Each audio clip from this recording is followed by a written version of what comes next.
Meus amados irmãos, ovelhas que o Senhor Jesus comprou para si mesmo, com seu próprio sangue, eu vos saúdo com a graça e com a paz que vem da parte dele.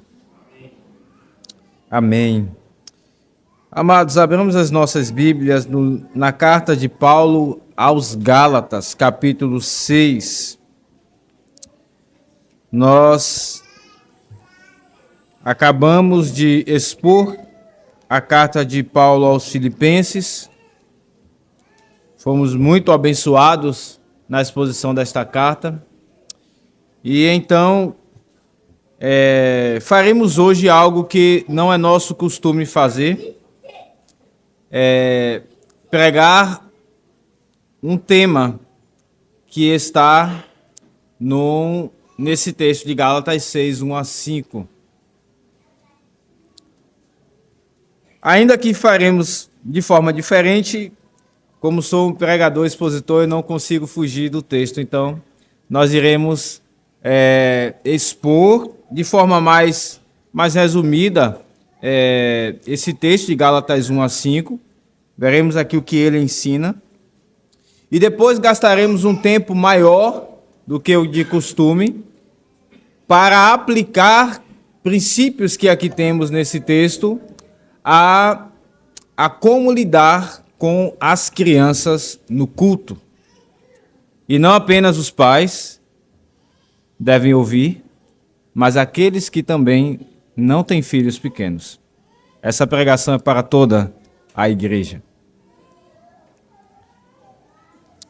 Portanto, volte os seus olhos para o texto sagrado, Gálatas 6, 1 a 5, onde aqui lemos: assim está escrito: irmãos, se alguém for surpreendido em alguma falta, vós que sois espirituais, corrigiu com espírito de brandura, e guarda-te para que não sejas também tentado. Levai as cargas uns dos outros, e assim cumprireis a lei de Cristo. Porque se alguém julga ser alguma coisa, não sendo nada, a si mesmo se engana. Mas prove cada um o seu labor, e então terá motivo de gloriar-se unicamente em si mesmo, em si e não em outro, porque cada um levará o seu próprio fardo. Amém. Vamos mais uma vez orar, pedir graça do Senhor. Bondoso Deus, Pai de toda a eternidade, Pai de toda a graça e de toda a bondade. Sim, Tu és o nosso Pai que está nos céus, o nosso Pai que nos ama, Pai que nunca peca, Pai que cuida de nós e que nos dá a palavra a seu tempo, que nos providencia, ó Deus, meios para que tenhamos aquilo que é necessário para o nosso desenvolvimento, não só físico, mas, de forma especial, o nosso desenvolvimento espiritual. Senhor, abençoa-nos neste momento da pregação da Tua palavra, onde o Senhor fala dos altos céus e usa, ó Deus, um vaso de barro, que é o pregador, um homem, tão pecador quanto os que estão aqui, mas que Tu separaste de forma graciosa para proclamar verdades tão profundas, ó Deus, que estão aqui nesse texto. Que elas sejam recebidas por nós assim como é recebido um prato de comida por aquele que tem fome. E assim, ó Deus, compense as faltas de nutrientes espirituais que temos. Alinhe, ó Deus, toda a saúde espiritual de nossa igreja. Assim nós clamamos a Ti, ó Pai das luzes, de onde vem toda a boa dádiva e todo o bom dom perfeito. Tu és o nosso Pai doador, ó Deus, que já nos doou todas as coisas que conduzem à vida e à piedade. Não é alguém pobre que pedimos, mas é o nosso Pai que está nos céus. assim nós te rogamos, que o Senhor fale aos adultos e também às crianças, que elas sejam edificadas, que elas aprendam e que esse ensino fique em seus corações. Ó Santo Espírito, fala aos corações deles. E também fala aos corações daqueles que estão aqui, porventura, sem Cristo Jesus. Sem a aliança da graça. Ó Deus, ainda na aliança de obras. Terrível, sem poder cumpri-la. Tenha compaixão em nome de Jesus. Assim oramos. Amém. Certa vez eu ouvi uma exposição num texto das Escrituras de Números 21, 4-9, onde ali nós vemos aquela história bem conhecida, onde Deus envia as serpentes abrasadoras no meio do povo, onde ali eles haviam pecado contra o Senhor. E então, a maioria aqui sabe a história. Deus manda que Moisés erga a serpente de bronze. E diz o texto que todos iriam sarar com uma condição: que olhassem para a serpente. E anos depois, o Senhor Jesus diz que, assim como Moisés levantou, ergueu a serpente de bronze no deserto, importa que o Filho do Homem seja levantado. Meus irmãos, isso nada mais é do que o Evangelho, que estava sendo anunciado através daquele momento que Moisés erguia a serpente de bronze. Mas algo me chamou muita atenção e o pregador usou algo dito por Spurgeon. Uma coisa que eu não havia pensado, e coisas que nós não... Um detalhe que não é o foco principal daquele texto, é verdade, sejamos honestos, mas que sim pode ser ali deduzido. Naquele momento, o povo de Deus havia sido picado por serpentes abrasadoras, diz o texto. Ora, vocês sabem que o povo peregrinava, não somente os adultos, mas as crianças também estavam caminhando no meio. E as crianças também certamente foram picadas, mordidas por serpentes. Serpentes venenosas. Imagine então vocês a angústia no coração dos pais. Ora, todo aquele que olhasse para a serpente iria ser curado. Imagine um pai com um bebê de meses que havia sido picado por uma serpente. Ele tinha que pegar o pescocinho do seu bebê e mirar na serpente para que ele olhasse para aquela serpente. De outra forma, ele não seria curado. Isso me chamou a atenção. Se você estivesse ali, sem filhos pequenos, você se contentaria apenas em olhar para a serpente, ficar curado e, ao passo que do seu lado tivesse uma família com filhos pequenos, numa angústia, sendo que o pai precisava olhar para não morrer e depois fazer o seu filho olhar também para a serpente? Você se contentaria em apenas pensar, ufa, estou curado, não morrerei? Enquanto uma família está ali em apuros? Qual seria a sua reação? Meus irmãos, é certo que esse texto de Gálatas, ele nos traz um princípio que nos responde essa pergunta, ou melhor, nos responde como deveríamos agir naquele momento. Esse texto de Gálatas nos fala de um dever que deve ser exercido por cada um de nós, ou melhor, dois tipos de dever. Há aqui um dever comunitário que deve ser exercido por toda a congregação. Mas também há um dever que deve ser exercido pessoalmente. E que por mais que alguém seja ajudado, a outra pessoa que ajuda não poderá exercer esse dever no lugar dela. Aqui nós vemos esses dois tipos de dever. para carregar, para serem carregados, e por isso o ensino que nós temos aqui nesse texto é: carregue seu dever sem abandonar o seu irmão. Carregue o seu dever sem abandonar o seu irmão. E o tema do nosso sermão é: crianças no culto. Um problema ou uma bênção? Crianças no culto. Um problema ou uma bênção? Esse é o tema do nosso sermão de hoje. E nós iremos ver esse texto sobre 2 pontos. Em primeiro lugar, o dever comunitário. E em segundo lugar, o dever individual. Depois de vermos esses 2 pontos, nós faremos então aplicações, pegando princípios desse texto e aplicando a presença das crianças no culto. Volte seus olhos então para o texto. Gálatas 1:6. Aliás, Gálatas 6:1 diz assim: irmãos, se alguém for surpreendido em alguma falta, vós, que sois espirituais, corrigi-o com espírito de brandura. Com espírito de brandura, e guarda-te para que não sejas também tentado. Levai as cargas uns dos outros, e assim cumprireis a lei de Cristo. Porque se alguém julga ser alguma coisa não sendo nada, a si mesmo se engana. Aqui está o dever comunitário.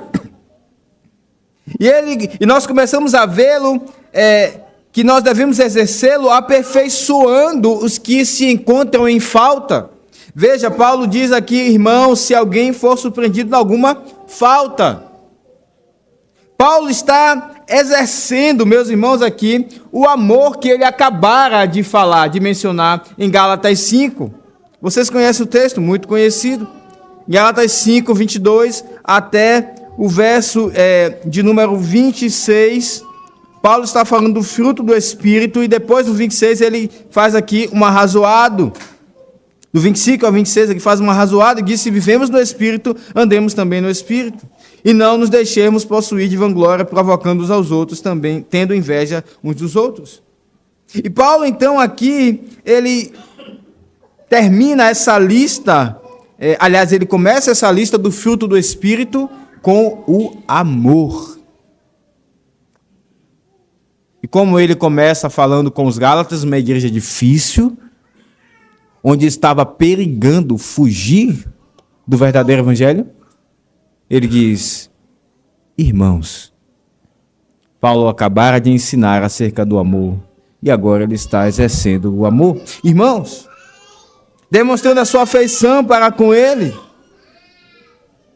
E não somente isso, Paulo aqui ensina os Gálatas a atentarem no andamento da vida comunitária. Ele diz assim: se alguém for surpreendido em alguma falta, ora, como nós iremos notar?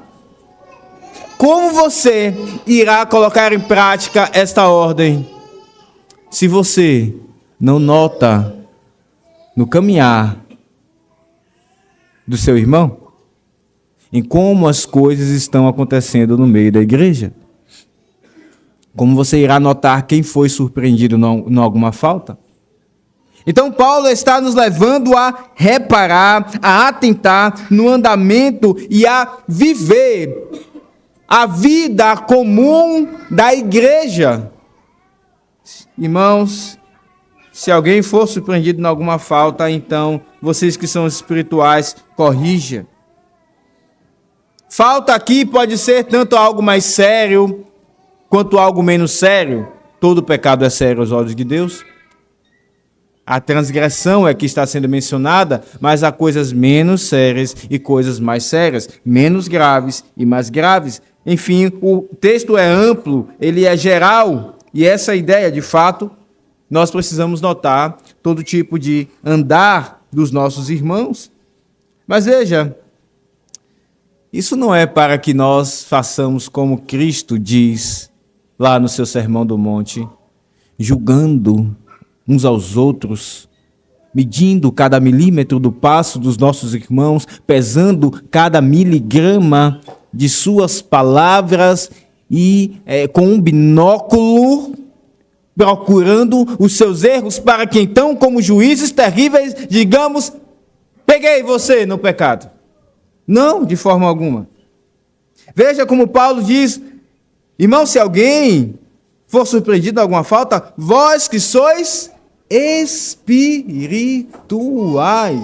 Irmãos, não é sem motivo que Paulo usa essa palavra aqui. Ele acabara de falar dos dons do Espírito. E quando então ele menciona aqui essa palavra, ele traz ferramentas para aquele que está pensando em corrigir um irmão. Você tem que corrigir, mas você tem que ser, você é aquele espiritual. Veja, verso 25, aliás, 25 ele diz, se vivemos no Espírito, todos nós vivemos no Espírito, ele também diz, andemos também no Espírito. Ou seja, não basta apenas que você esteja em Cristo, que o Espírito habite em você.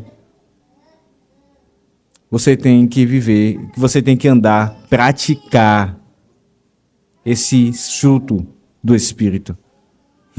E um deles é, inclusive, a mansidão. Ou a brandura, é a mesma palavra, traduzida aqui por brandura, mas é mansidão, dita lá na lista do fruto do Espírito.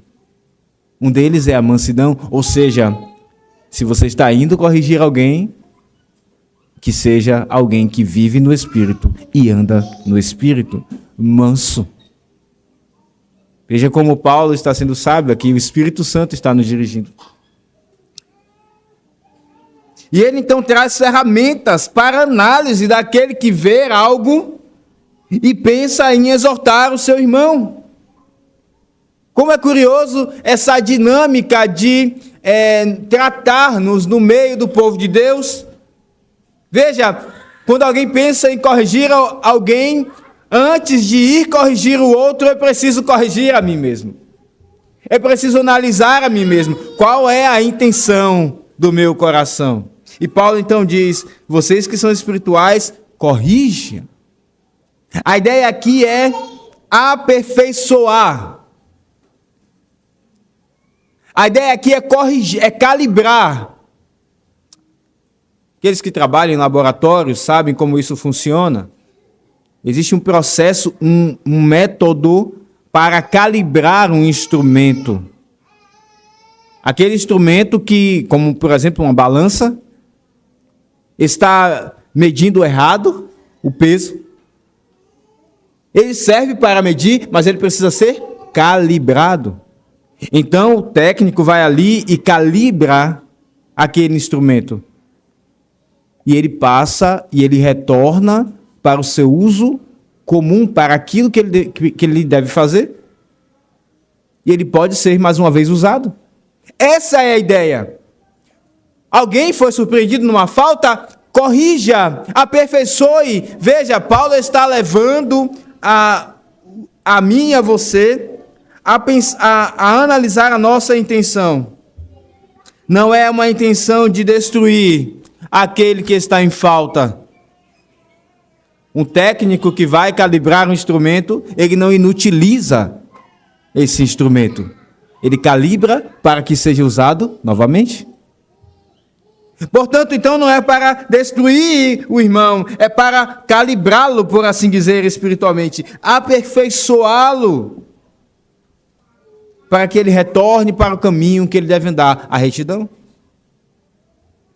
Mas veja, não é para ficar inerte, ou seja, não é para ficar sem fazer nada. A Bíblia diz, corrija. E como isso é difícil, somos levados a dois extremos, na verdade. Ou nós destruímos com todas as palavras que vão ali desanimar a pessoa, ou nós dizemos, não, é melhor não falar nada, para não desanimar nenhuma coisa nem outra.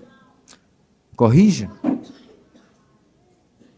E nesse processo, meus irmãos, Paulo nos adverte de que há perigo que nós caiamos, que nós sejamos tentados e possamos até mesmo cair em tentação. Ele diz no final do verso 1, e guarda-te. É uma advertência. Guarda-te para que não sejas também tentado. Então, nesse primeiro ponto que estamos vendo aqui, o dever comunitário, Paulo, pelo Espírito Santo, nos leva a aperfeiçoar uns aos outros quando estão em falta, mas também a cumprir a lei de Cristo. Há uma outra ordem aqui, veja no verso 2, levai as cargas uns dos outros, e assim cumprireis a lei de Cristo. Dê suporte ao seu irmão. Essa é a ideia. Suporte. Dê ajuda para que ele leve a sua carga. Irmão, carga aqui é responsabilidade. A lei de Deus, de forma geral, tudo aquilo que o Senhor nos ordena que façamos, então devemos dar suporte uns aos outros. Isso não envolve de forma alguma pesos cerimoniais. E por isso os pontos aqui que escolhemos não é o peso comunitário e nem o peso individual. Porque muitas vezes quando usamos a palavra peso, ela traz um sentido ruim, não é verdade? Por exemplo, quando nós temos um filho e ele vai crescendo e vai tomando corpo e ele sempre quer ficar nos braços, ele é pesado, as mães especialmente sentem o peso desses filhos. É pesado, não é verdade? Porque não apenas você segura ele um pouco, mas você caminha minutos com ele. É um peso, não é verdade? Mas é um peso amável. É o nosso filho. Então, eu não usei a palavra peso para que nós não associemos a algo ruim, mas nem sempre o peso é algo ruim. A ideia aqui é de suportar o dever comunitário e o dever individual. Estamos vendo aqui o dever comunitário. Paulo então diz, levai, suporte as cargas, o dever uns dos outros, e assim cumprireis a lei de Cristo. É verdade, irmãos, que a lei cerimonial trazia ordens que pesavam muito. Várias medidas. E elas tinham que ser obedecidas. Vários tipos de tecidos. Várias cores de tecidos. Vários tipos de animais. Sacrifício da manhã, sacrifício da tarde. Tudo isso tinha que ser obedecido. Mas isso era aspecto cerimonial da lei. Isso era didático de Deus. Para fazer com que o homem, na antiga aliança, percebesse que ele não poderia por si mesmo cumprir toda a lei. E para que ele desejasse e ansiasse alguém que cumprisse toda a lei em seu lugar. O Salvador que já veio. O meu e o seu Salvador. Portanto, quando ele vem, a carta eclesiástica do Concílio de Jerusalém diz, Atos 15, 28, diz assim, pois pareceu bem ao Espírito Santo e a nós não vos impor maior encargo, além dessas coisas essenciais, que vos abstenhais das coisas sacrificadas a ídolos, como do sangue e carne de animais. Ainda estava na transição. Por isso, se abstenham ainda do sangue. Ainda era um contexto em que seria muito forte para um judeu crente ver alguém comendo sangue. Mas ele diz, não pareceu a nós não vos impor maior encargo, maior dever. Eles tiram muitos deveres da antiga aliança. A lei é a lei de Cristo que Paulo aqui está falando. Sem os aspectos cerimoniais. É para que o homem, então, não busque por si mesmo exercer esse dever pela sua própria força. Quando alguém traz sobre seus próprios ombros deveres para exercer com suas próprias forças, isso é pesado demais. Isso esmaga uma alma. Não é esse peso, não é esse dever que a Escritura está dizendo que eu e você devemos levar. Ele diz, levai as cargas uns dos outros, e assim cumprireis a lei de Cristo. Ele já cumpriu toda a cerimonialidade. Mas isso significa que ainda há deveres.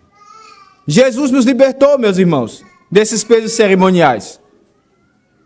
Ele mesmo diz em Mateus 11, 28 e 29, vinde a mim, vós que estáis cansados e sobrecarregados, e eu vos aliviarei. E eu vos aliviarei. Tomai sobre vós o meu jugo e aprendei de mim, porque sou manso e humilde de coração, e achareis descanso para a vossa alma, porque o meu jugo é suave e o meu peso, o meu dever, é leve. Veja, existe um peso. Jesus não nos tira todo o peso. Existe um peso. Você é cristão, existe uma responsabilidade. Existe um dever. Mas ele diz, é leve. O meu fardo é suave. Causa alegria. E Paulo então diz, levai as cargas uns dos outros. E assim vocês vão cumprir a lei de Cristo. Ora, e qual é o resumo da lei? Qual é o resumo da lei? Se você fosse resumir a lei numa só palavra, qual seria essa palavra que você usaria? Nós lemos em Levítico, amar o próximo como a ti mesmo. Amor. Este é o resumo da lei. A lei de Cristo é amor. Então, ajude, suporte, carregue as cargas, os deveres uns dos outros, e assim vocês vão cumprir a lei de Cristo, o amor. Amor. Exatamente. E assim vocês vão cumprir o amor. É interessante porque quando alguém ajuda o outro no dever que Cristo requer dele, essa ajuda também é exigida por Deus. É o amor. Como isso é curioso. Então, não apenas aqui, nesse dever comunitário, nós vemos que há um chamado a aperfeiçoar o que está em falta, mas também um chamado a cumprir a lei de Cristo. Essas coisas estão muito juntas. Essas coisas estão muito juntas. E Paulo, então, encerra esse verso 3, advertindo contra a presunção. Ele diz, se alguém julga ser alguma coisa, não sendo nada, a si mesmo se engana. Não é que ele está dizendo que eu e você somos nada, no sentido de que somos pecadores, se de fato somos, mas não é isso que está dizendo aqui no texto. A ideia é, se alguém então julga comparando-se com o outro, que está muito bem, obrigado, não tendo condições de exortar em amor o seu irmão, a si mesmo se engana. E como somos mestres em achar um pecador maior do que nós, não é verdade? Como nós rapidamente achamos alguém que é mais pecador do que nós? Mais pecador do que nós, em aspas, porque essa é a nossa visão, é a nossa leitura. Deus é quem sonda os corações. Paulo então adverte contra a presunção. Aqui encerramos o dever comunitário, mas eis o nosso segundo ponto, o dever individual. O texto segue, veja o verso 4. Há uma adversativa aqui. Ou seja, há um porém, mas é como se Paulo estivesse dizendo, eu acabei de falar que há um dever comunitário. Todos vocês devem ajudar uns aos outros. Porém, há um outro dever. Esse dever individual. Mas prove cada um o seu labor. E então terá motivo de gloriar-se unicamente em si, não no outro. Porque cada um levará o seu próprio fardo, ou seu próprio dever. Aqui está, irmãos, o dever individual. Este é o nosso segundo ponto. O dever individual. Veja, e nós então exercemos ele examinando a nós mesmos. Cada um prove, cada um examine. E a Escritura nos fala, fartamente sobre esse dever, não é verdade? Inclusive, nós iremos ler em 1 Coríntios 11, no verso de número 28, examinai-vos a vós mesmos, provai-vos a vós mesmos. Autoexame, como é difícil isso nos nossos dias. Em dias que tudo é muito rápido e tudo muito prático e tudo funciona tão rápido. Autoexame é difícil. Autoexame não é fast food. Autoexame demora. Sondar a si mesmo demora. Sondar o outro é fácil, é rápido. Ver o erro do outro é muito rápido. Mas ver os seus próprios pecados é demorado, é difícil. Não é fácil. Porque você tem que lidar com o seu coração que é desesperadamente enganoso. Temos a lei de Deus, é suficiente. É o espelho de Deus para nos vermos, de fato, quem somos. Mas demora, irmãos. Mas a Escritura está chamando a mim e a você a desenvolver o nosso dever individual, primeiramente examinando, provando a nós mesmos, provando o nosso labor, a nossa prática de vida.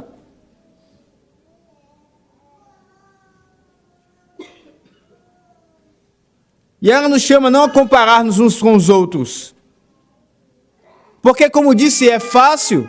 É só pegar alguém que tem pecados grotescos e dizer, ó Senhor, obrigado, porque eu não sou assim desse jeito.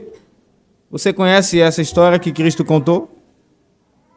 Ela está chamando a mim e a você a nos examinar conforme a lei de Deus. Meus irmãos. Vai estudar a lei de Deus. Use o catecismo maior para estudar a lei de Deus. Cada mandamento. E você verá como ela é ampla. Como ela é profunda. Na verdade, os 10 mandamentos não são a lei de Deus, eles são o resumo da lei de Deus. É amplo. Quem fica de pé diante de um exame perante a lei de Deus? É isso que a Escritura está nos chamando. Prove, então, cada um o seu labor. A lei como espelho. Mas se ainda assim o crente, ele se examinar, e depois que ele vê os seus muitos pecados, ele também vê ali virtudes, aí ele pode se gloriar. É isso que o texto está dizendo. Prove cada um o seu labor, e então terá motivo de gloriar-se unicamente em si mesmo, não no outro. Parece estranho esse versículo, não é verdade? À primeira vista, parece que ele está nos convidando a nos orgulhar no sentido pecaminoso, mas não é verdade. A ideia aqui é que nós devemos examinar as nossas vidas e então, sim, encontraremos pecados. Mas se somos crentes, encontraremos também as boas obras, que são sinais que o Espírito Santo deixa e produz em nós, para que tenhamos paz e conforto, dizendo, Senhor, obrigado, eu estou no caminho. Eu tenho que chegar lá, mas o Senhor está me mostrando, eu estou no caminho. É para isso que servem as boas obras. E então nos alegraremos, nos gloriaremos, e essa glória, irmão, virá depois do processo mortífero, quando o velho homem morre, é mortificado mais uma vez, e o novo homem é vivificado. Portanto, não há como se gloriar aqui de forma pecaminosa. Não há. Não é isso que a Escritura está nos ordenando a fazer. E neste dever individual, não apenas ela nos chama a nos examinar, mas também a levar a nossa própria carga. Veja o verso 5. Cada um leve o seu próprio fardo. Cada um.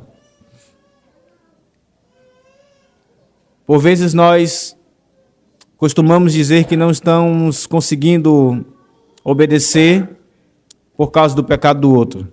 Isso acontece muito no casamento. Porque o outro está fazendo. É porque ele faz isso. É porque ela faz isso. É porque ele disse isso. É porque ela falou isso. Cada um Cada um levará o seu próprio dever. Portanto, irmãos, o dever individual ele é independente do pecado alheio, do pecado do nosso próximo. Sim, é verdade que Deus é Deus de misericórdia, mas a lei de Deus está em vigor para mim e para você. Nós temos o Espírito, nós temos consciência, e ela nos chama a um dever, a responsabilidades. Portanto, o pecado do outro não anula o meu dever, e nem mesmo eu posso me vitimizar diante da lei de Deus. Isso é difícil, é doença, alguma coisa ou outra. É verdade, irmãos, que quando essas coisas vêm, Deus tem mais misericórdia para conosco. Sim, com certeza. Ele é Pai, mas não anula o nosso dever. Cada um levará o seu próprio fardo, o seu próprio dever. Cada um. E a saída, então, qual é? É nos enxergarmos quem somos. É olharmos para a nossa identidade. Quem nós somos? Nós somos nova criatura. Nós somos criados. E agora respiramos e verdadeiramente podemos ter prazer em Deus. Aquilo que o homem sem Cristo não pode. Verdadeiramente podemos obedecer à lei de Deus. E verdadeiramente podemos atrair o sorriso do Senhor, por assim dizer. A atenção dele. Vocês lembram da história quando Satanás se aproxima de Deus e ele diz: viste o meu servo Jó? Parece que Deus está enchendo a boca para falar, como um pai que se orgulha do seu filho. Parece que Deus está enchendo a boca para dizer: viste o meu servo Jó? Ora, será se Deus não sabia dos pecados de Jó? É claro que ele sabia. É claro. Mas ainda assim, a virtude no crente, no coração do crente, leva o Senhor Deus de forma misteriosa que nós não sabemos explicar, como um Deus santo, impecável, pode se alegrar assim. Mas isso é verdade, isso acontece. Nós somos novas criaturas. Isso nos tira do vitimismo. De ficarmos sempre remoendo. Não posso. Nos vemos como coitados. De colocarmos a culpa em outras, a responsabilidade em pessoas e coisas, em situações da vida. E nos libertarmos dessas algemas e dessas prisões e andarmos o caminho que Cristo tem diante de nós. Fomos criados para a boa obra, é isso que está em Efésios 2:10. Vocês conhecem o texto?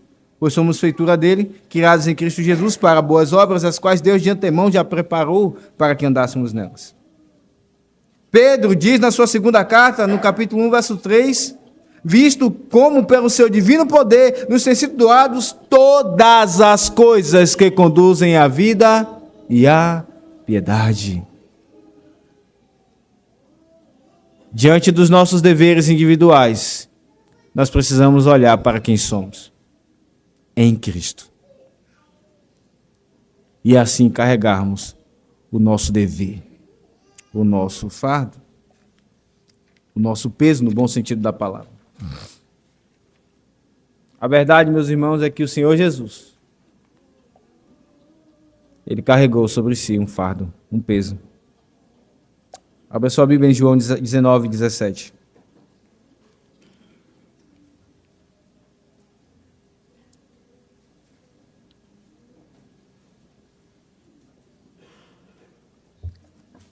João 19:17. Tomaram eles, pois, a Jesus, e ele próprio, tomando o peso da sua cruz, saiu para o lugar chamado Calvário, Gólgota em hebraico. Ele tomou um peso sobre si, o meu e o seu pecado, como se fosse dele. Não é isso que está escrito? Não tendo pecado, ele se fez pecado. Ele carregou não só o pecado sobre si, mas também o dever de obedecer à lei em meu e no seu lugar. E é por isso que podemos obedecer o chamado de atender ao dever comunitário e ao dever individual. Foi isso que vimos em primeiro e segundo lugar. E agora eu passo então a algumas aplicações, como disse, pegando o princípio desse texto e aplicando a como lidar com crianças no culto. Crianças. Elas são um problema ou elas são uma bênção no culto? Crianças no culto são um problema ou uma bênção? Em primeiro lugar, irmãos, ajude a seu irmão lidar com filhos pequenos. Ajude a seu irmão a lidar com filhos pequenos. E talvez você faça uma pergunta, ora, como eu farei isso? E eu digo aqui algumas formas. Em primeiro lugar, pense nele, no seu irmão, no pai e na mãe que está aqui, domingo após domingo, neste culto com seu filho pequeno. De meses, ou de 1 ano, ou de 2 anos, ou de 3, 4, 5 anos, 7, enfim.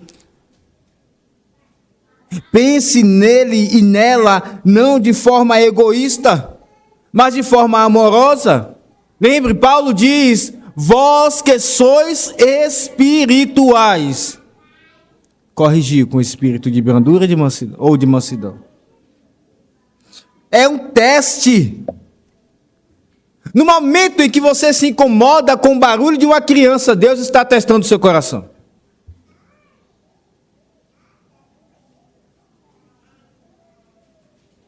Você pensa assim, eu quero ouvir a pregação, e essa criança desse jeito? Parece piedoso, não é? Mas isso não é piedoso. Isso não é piedoso. Isso é egoísta. E a lei de Deus nos leva ao amor. Amor.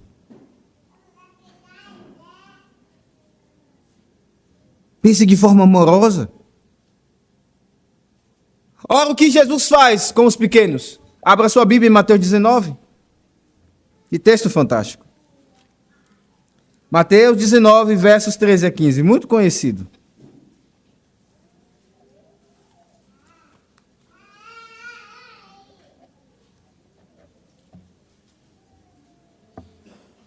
Mateus 19, versos 13 a 15. Trouxeram-lhe então algumas crianças para que lhes impusesse as mãos e orasse, mas os discípulos, não está escrito fariseus, escribas, discípulos, Pedro, João e os outros. Os discípulos, o que eles faziam? Os repreendiam. Repreendiam as crianças, queriam afastá-las de Cristo. Como Jesus reagiu? Isso, vocês estão certos. Eu tenho que anunciar o evangelho aos perdidos e as crianças estão atrapalhando com seu barulho. Foi isso? Verso 14. Jesus, porém, disse: deixai os pequeninos. Não os embaraceis de vir a mim, porque dos tais é o reino dos céus. Meus irmãos,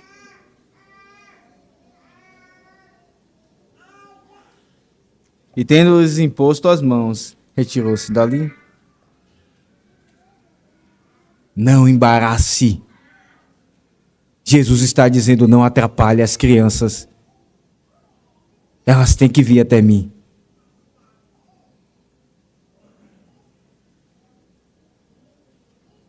Isto é forte, não é?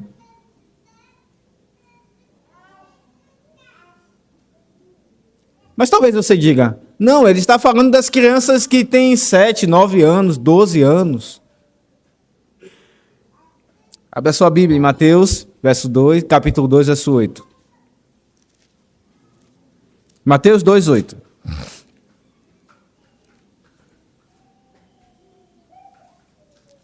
Mateus 2:8. Diz assim: e enviando-os a Belém, disse-lhes: ide informar-vos cuidadosamente a respeito do menino. É a mesma palavra lá de Mateus, capítulo 19, que acabamos de ler.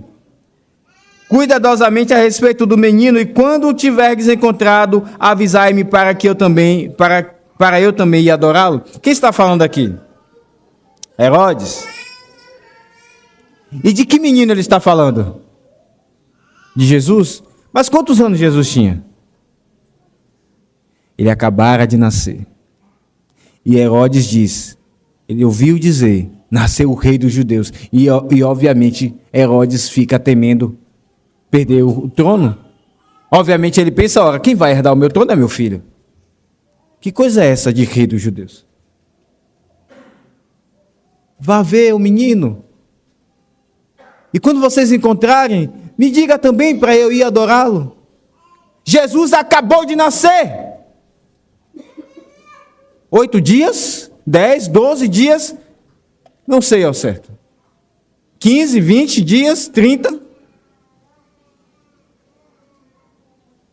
Jesus diz, deixai vir a mim os pequeninos, os que mamam, os de meses. Jesus tinha dias de nascido. Não os embaraceis.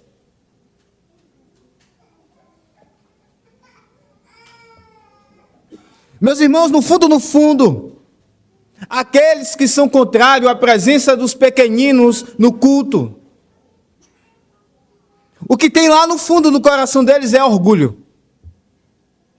E não sou eu que estou dizendo isso, é a palavra de Deus. Abra a sua Bíblia em Mateus 18. Mateus 18, 1 a 4. Naquela hora aproximaram-se de Jesus os discípulos, perguntando, quem é porventura o maior no reino dos céus? Jesus, chamando uma criança, um pequenino, é a mesma expressão, colocou no meio deles e disse, em verdade vos digo que se não vos converterdes, não vos tornardes como crianças, de modo algum entrareis no reino dos céus. Portanto, aquele que se humilhar como esta criança, esse é o maior no reino dos céus. E quem receber uma criança, tal como esta, em meu nome, a mim me recebe.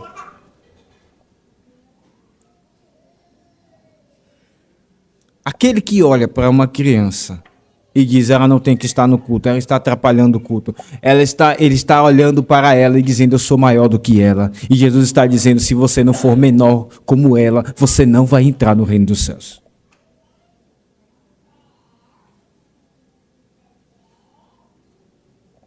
Isso é forte, não é? Mas é o que Jesus está dizendo. Ela não entende nada, porque vai ficar no culto, vai só atrapalhar. Esse choro dessa criança.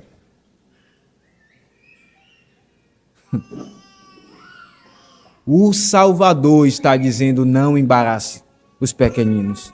Deixe eles virem até mim. Portanto, pense de forma amorosa, não egoísta ou orgulhosa. Deus está atestando a sua e a minha mansidão quando uma criança faz barulho no culto. É um teste. Não haja de forma contrária à mansidão. Segundo, ore. Você ora pelos pais que têm filhos pequenos? Ou você só fica tomado, dizendo, Senhor, eu não consigo prestar atenção direito no sermão? Será se o pai e a mãe também não precisam ouvir o sermão?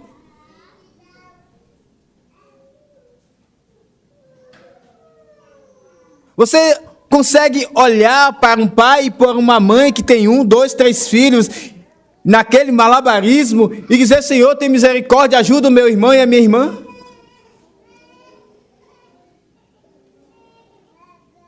Ore. Terceiro, não apenas pense de forma amorosa, não apenas ore, mas prontifique-se para ajudar com os pequenos? Isso há diversas formas. Por exemplo, se prontifique. Chegue do lado de um pai, de uma mãe e diga: você quer que eu segure ele? Não tire a criança de perto dos pais. Ela precisa estar com seus pais. Uma criança pequenininha é pecadora, irmãos. E eu tenho aprendido isso na prática. Ela se aproveita de um irmão e de uma irmã que tem um coração amoroso, bondoso, sabendo que não é o pai, a mãe dela que irá ali colocar ela no caminho, na rédea, como ela deve estar no culto, e faz o que ela quer. A pessoa que está ali querendo ajudar sai 10 vezes no culto e volta. Fica lá um tempo fora. Porque está querendo ajudar ali, mas se ela estiver junto do pai e da mãe, é diferente. Então, se prontifique para ajudar. Para que o pai esteja vendo ali, se é uma ajuda, se você está se prontificando a ajudar, então faça dessa forma. E eu retorno então ao texto de Números 21, que comecei no início do sermão. Se você estivesse ali, todo o povo mordido de serpente, cada um começa a passar mal e a perder o ar, tendo que olhar para aquela serpente de bronze que Moisés ergueu no deserto. Depois que você olhasse para a serpente, você iria ficar tranquilo e dizendo: ó Senhor, obrigado, te adoro. O Senhor é o meu Deus, Deus de Israel. E do seu lado, uma família lutando para que o seu filho não morresse. Você iria ajudar?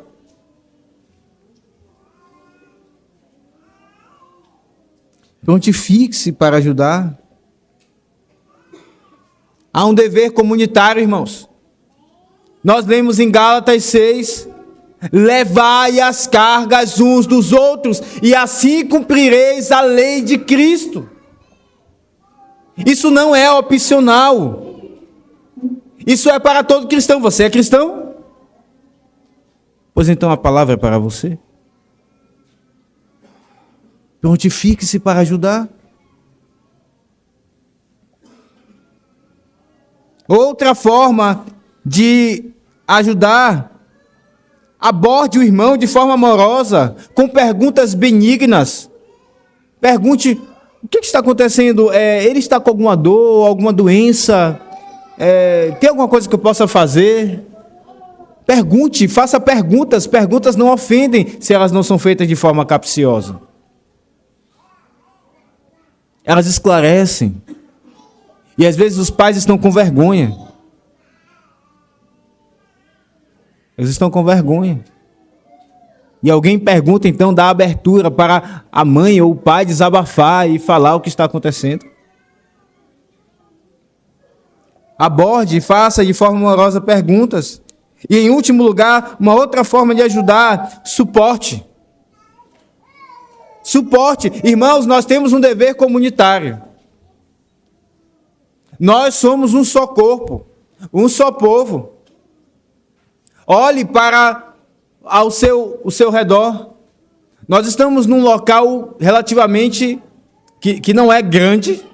Ele comporta a nossa congregação, mas se você olhar agora, você irá perceber que não há muitos lugares vagos. Graças a Deus por isso. E você irá perceber que boa parte é criança. E você também irá perceber que boa parte é criança pequena. Então estamos num local que não é grande, com crianças pequenas. Ainda que um pai e a mãe, ele esteja ali, cuidando de seu filho, para que ele fique quieto, preste atenção no culto. Ele é óbvio que irá fazer algum barulho, que irá tirar a atenção de alguém. Aí um faz um barulho, o outro também faz, e o outro lá atrás faz, e o outro também faz, porque são muitas crianças, graças a Deus por isso. Suporte. Faz parte de prestar culto ao Senhor, também se concentrar. Quantas coisas nós suportamos quando fazemos aquilo que nós queremos? Quantas? Quando alguém quer estudar para um concurso, pode acontecer 1000 coisas. A pessoa está ali, olha, suportando tudo. Quando alguém quer casar, suporta tudo. E ó, focado.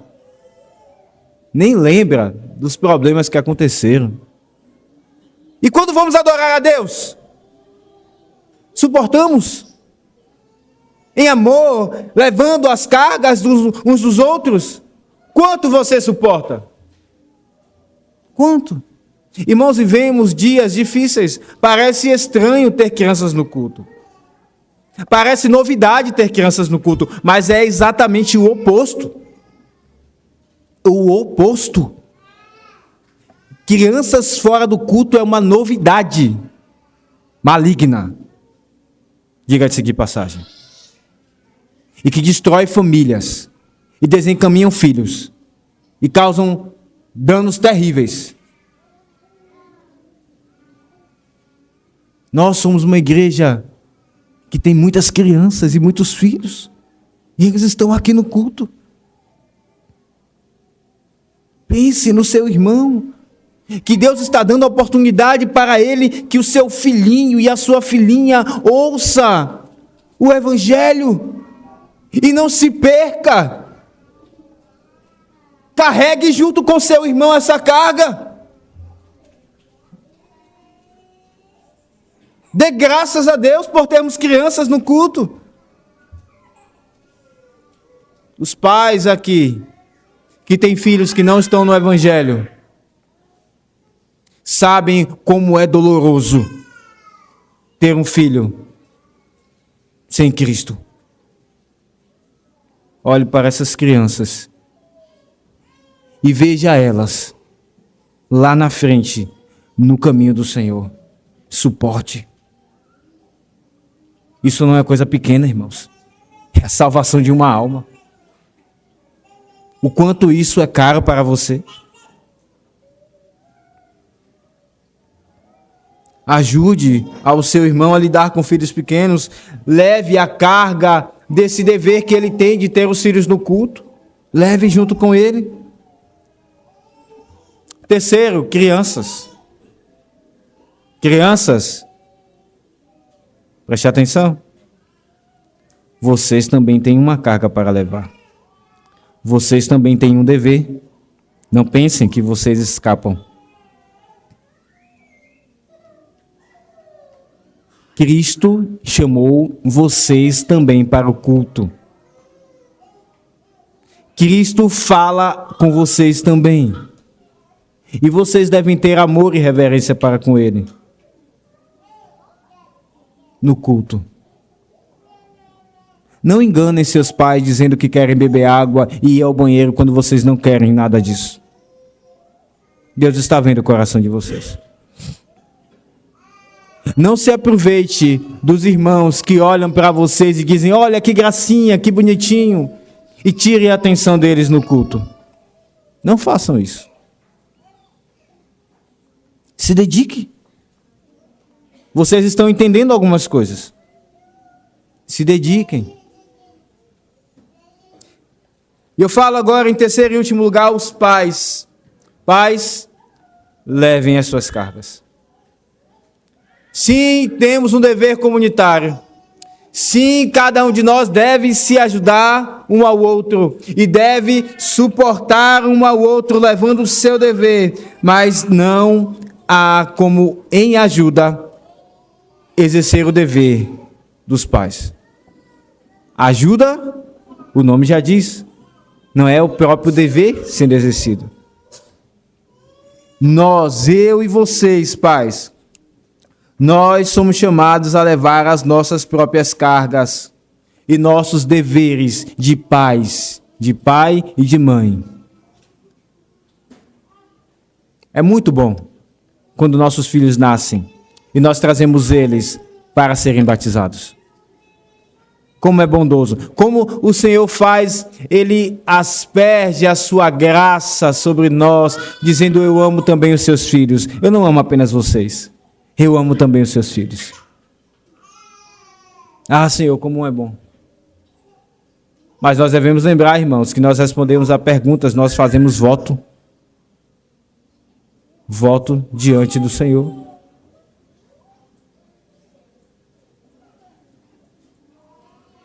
Há um dever. Cristo disse: tome o meu jugo que é suave.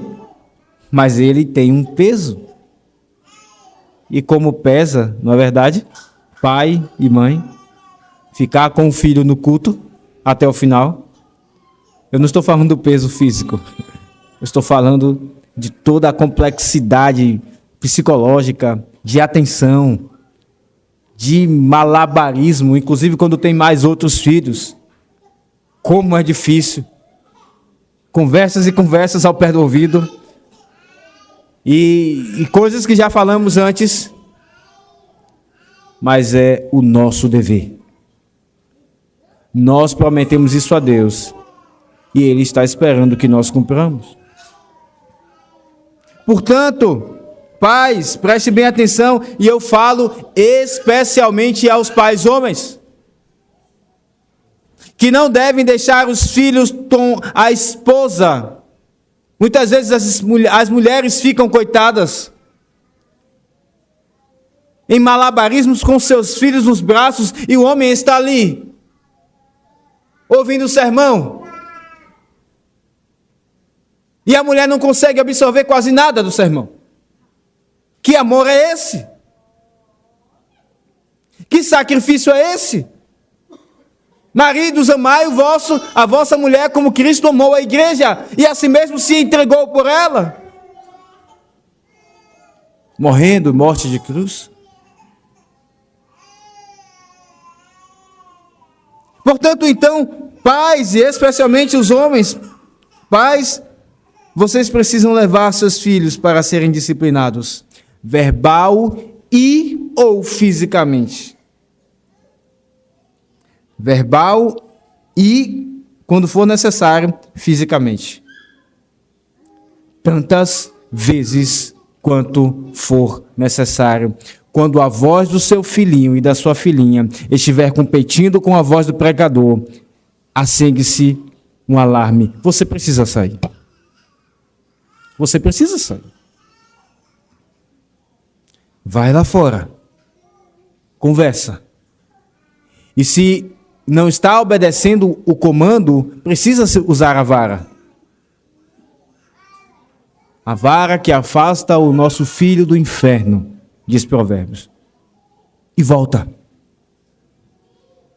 Mas pastor, já saio 4 vezes. Se precisa, meu irmão, saia 5. E se precisa, saia 6. Se precisa, saia quantas vezes for necessário. Cada um levará o seu dever, a sua carga. Você, pai, você, mãe, vocês são chamados para isso. Vocês quiseram ter filhos. Agora, arquem com isso. Cada um levará o seu próprio dever. Vocês são chamados a disciplinar os seus filhos, a criá-los, e especialmente os homens, ali o texto de Efésios 6, na disciplina e na admoestação do Senhor. Portanto, não fujam disso. Em Gênesis 18, nós vemos Deus ordenando a Abraão: ordene a sua casa. E os seus filhos depois deles. Há mandamentos, há responsabilidades, irmãos, que nós não precisamos, nós não podemos fugir. Sim, que os irmãos ajudem.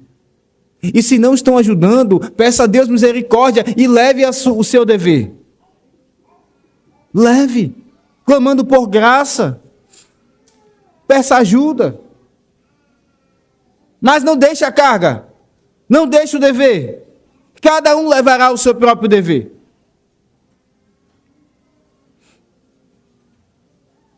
Vá disciplinar o seu filho e volte mas não desista. Quando meu filho, ele chegou a uma fase difícil, ainda está um pouco, mas está bem melhor agora.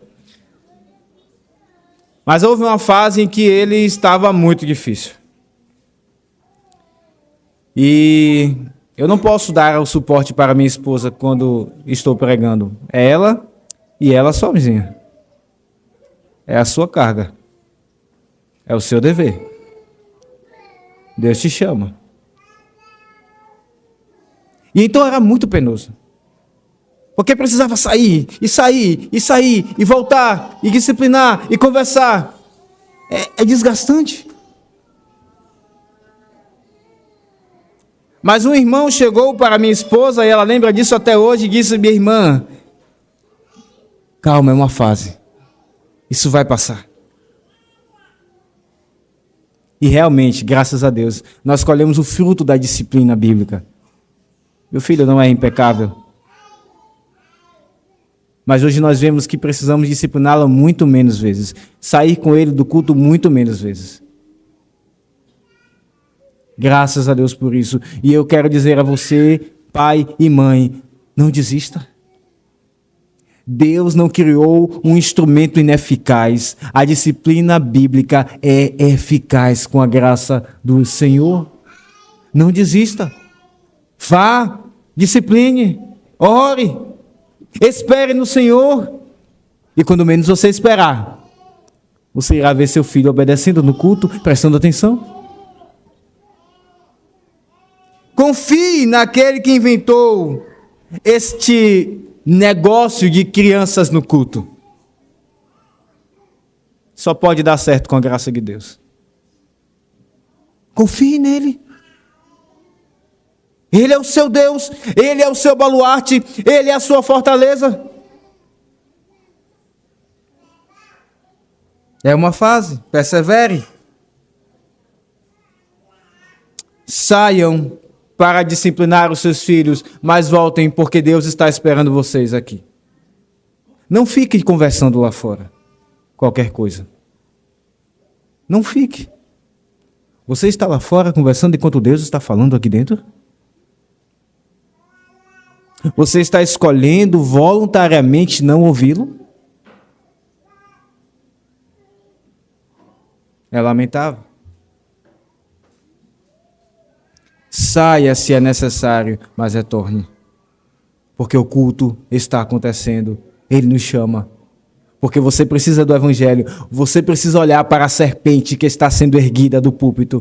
E você precisa mirar o rosto do seu filho para a serpente também, para que vocês sejam salvos. Se vocês ficam lá fora, você e seu filho perecerão. Ah, meus irmãos, como esse texto é rico, como poderíamos passar mais tempo aqui pregando acerca desse assunto? Mas eu espero que esta palavra seja um norte para você, pai, para você, mãe, e para você que não tem filhos pequenos. Ajudemos-nos mutuamente, das formas que acabamos de ouvir. Orando, abordando de forma amorosa, benigna, nos prontificando para ajudar, até mesmo corrigindo, dizendo: pai, mãe, meu irmão, minha irmã, você precisa levar seu filho para ser disciplinado no meio do culto. Está difícil, mas minha irmã persevere, meu irmão persevere. É assim mesmo. Vá, mas faça de forma espiritual. Lembre, vós que sois espirituais. Corrigir com espírito de brandura. Não, cuidado para que você não desestimule um pai e uma mãe. Para que você não destrua um pai ou uma mãe que já está lutando com seu filho. E por vezes até mesmo envergonhado, porque ele está ouvindo, afinal de contas, que o seu filho está fazendo barulho no culto. Como você pensa que um pai ou uma mãe fica? Orgulhoso, alegre? Não.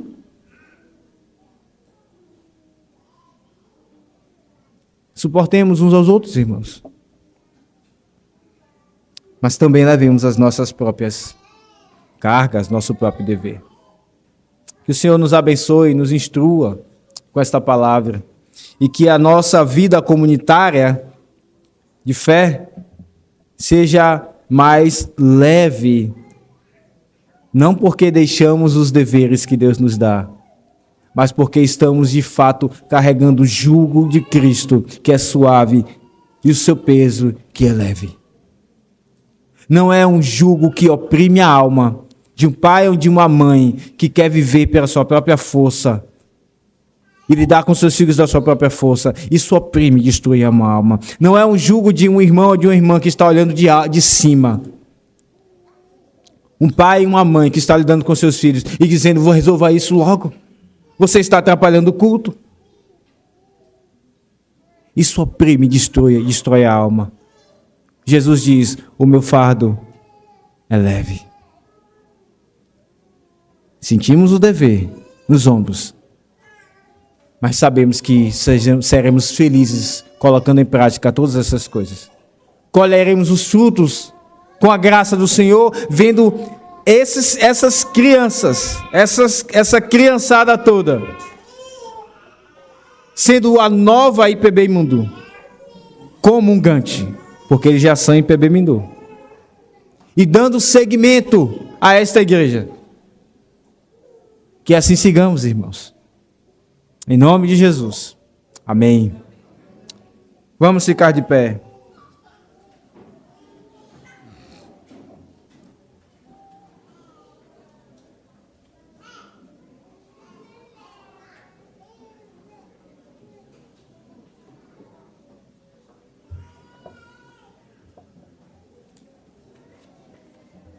Oremos, irmãos. Pai bondoso, te bendizemos porque a tua palavra é rica, ela é adequada para nós, para vivermos tudo o que é necessário, inclusive como lidar com os nossos filhos no culto, com as crianças no culto, que elas se sintam amadas, ó Deus, que elas se sintam queridas, que elas não queiram estar lá fora, que os pais amem o dever de criar os seus filhos no culto, ainda que isso lhes seja difícil e penoso, mas o fruto é incomparável. Que os irmãos que estão sem filhos pequenos ajudem suportando, dividindo o peso com os pais e com as mães. E assim, ó Deus, o teu povo todo consiga mirar a serpente de bronze, que é Jesus Cristo, que foi levantado e que nos sara do pecado. E assim cheguemos todos juntos na Nova Jerusalém. Em nome de Jesus. Amém.